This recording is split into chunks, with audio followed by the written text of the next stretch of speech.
اقول لهم على الكارثه بتاعت ماتش البنك الاهلي دي ازاي؟ بصراحه كده انا بقيت مكسوف منكم طبعا، لان انا زي ما انتم عارفين عندي ليكم خبرين. عندك خبرين، خبر منيل ب 60 نيله وخبر حلو، وكل مره اقول لك ابتدي بالخبر الوحش وفرحني في الاخر بالخبر الحلو. اخلص، زهقت. بما ان احنا عندنا ماتش يبقى اكيد عندنا غيابات. بصراحه كده عندك عمرو السوليه متصاب، وكمان طاهر محمد طاهر لسه ما خفش، وعلي معلول ربنا يشفيه يعني. فدول غيابات لماتش البنك الاهلي. يا سيدي ربنا يشفيهم ويرجعهم بمليون الف سلامه، عادي مش فارقين لي قوي.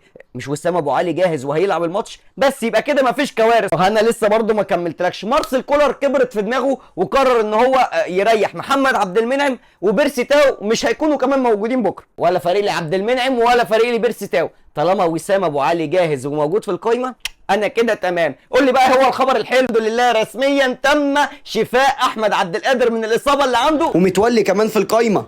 طب عبد القادر